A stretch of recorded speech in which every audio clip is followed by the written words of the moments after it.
Think art. Think red. Hello and welcome to the show. Forget the fact that it's Friday the 13th. We don't buy into those groundless myths on the show anyway, like the fact that detox diets actually remove toxins from your body. I'm afraid that is a fallacy. The apparent success that you experience with these so-called detox diets is purely the break they give your body from processed foods, solid fats and sugars. But we'll discuss that in depth later. So it's halftime. New Year's resolutions are history. Most of them were in January already, but we've probably picked up a few bad habits that would be worth kicking for your and my own good. I've picked 4 that need to be booted into touch. The first of those is skipping breakfast. We've all had those mornings when we grab a cup of joe and go, but if you skip breakfast, your system slows down to conserve energy and store calories. This will affect your metabolism and your ability to concentrate, and you'll likely overcompensate by eating more at lunch. In fact, studies have shown that breakfast skippers are more likely to be obese. So may I suggest that you eat within 2 hours of waking up and kick off with some protein first, followed by a balanced meal. Second bad habit, eating too quickly.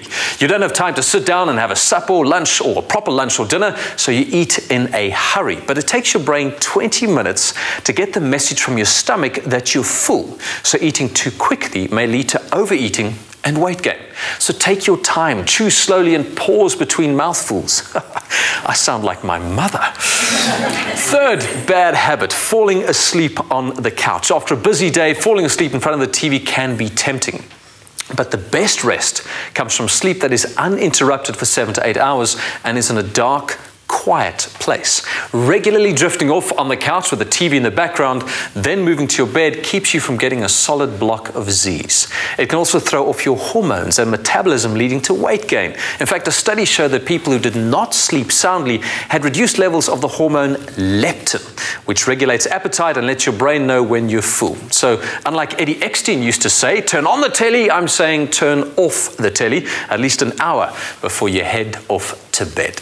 The final bad habit to kick is heading to bed without brushing your teeth. By day's end, you're exhausted. Your bed is calling and you rationalize that you'll brush your teeth in the morning. But by not brushing at night, you risk affecting other areas of your health. Plaque buildup causes gum disease, which in turn can lead to a risk of more serious conditions such as diabetes and heart disease. So brush about half an hour after dinner. You'll have clean teeth before your bed calls, and you're also likely to snack less in the evening. Speaking of heart disease, when last did you have an annual checkup? And if you did, are you sure you checked everything your doctor should have checked? Well, I've got some good news for you. Studies have shown that that annual checkup that you feel so guilty for not having had, not that essential, not annually. Anyway, the consensus is once every 3 years over the age of 40, as long as you know your numbers and your doctor. If you don't have a designated general practitioner or family physician, we recommend you do some homework and gather recommendations, or visit a major hospital like Netcare Christian Barnard. Thank you. So why should I see my doctor if I'm not sick? Just because you're not sick doesn't mean you're healthy. We need to be proactive about our health, and it goes way beyond just avoiding infectious diseases. We need to be aware of lifestyle diseases because they creep up on us unawares. And the best way to keep track of that and tab of that is to see your doctor regularly. Though each consultation with your doctor should be based on your personal medical history, the general checkup has some standard components. So what can people expect these days when they come for a general checkup? The general checkup is a screening process to identify potential disease that might develop down the line. And I think it's very important to understand that it's not a consultation where we catch people out or want to make patients out of a normal person, but rather to prevent potential disease which might occur. Your typical general examination will take your gender, age and lifestyle into account. As a starting point, a detailed medical history will be taken, with further questions about any concerning symptoms that you may have or your doctor may identify. There's so many illnesses that actually runs in families, like diabetes, hypercholesterolemia, hypertension. All right, so what are the typical things you'd want to know from me? For a person of 40 years, a gentleman like yourself, the doctor would certainly focus on preventing heart disease down the line. Heart disease is still one of the most common illnesses, affecting 1 in 3 men over the age of 60. But what's important to remember is that 80% of it is preventable. All your risk factors for heart disease will be assessed through some simple steps and addressed separately.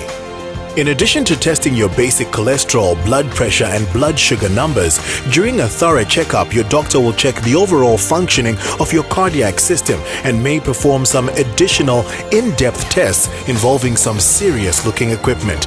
Don't be alarmed if your general checkup starts to feel like a personal training session. An effective way of detecting early signs of heart disease is by stressing the heart in a controlled environment. We call that a stress ECG. So while I'm stressing, Reon, what do you see on the screen?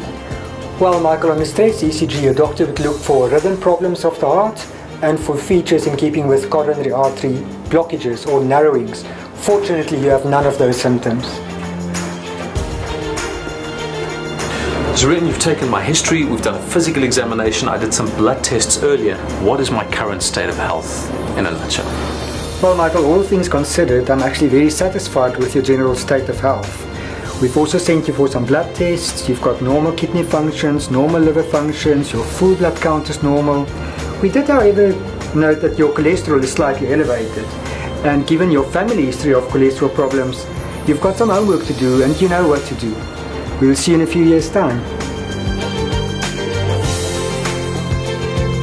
So how often should you go for a checkup? Well, truth be told, if you and your doctor are paying close attention to prevention, then the details really are up to you. Just remember, if you don't take time to be well, you're going to have to make time to be sick.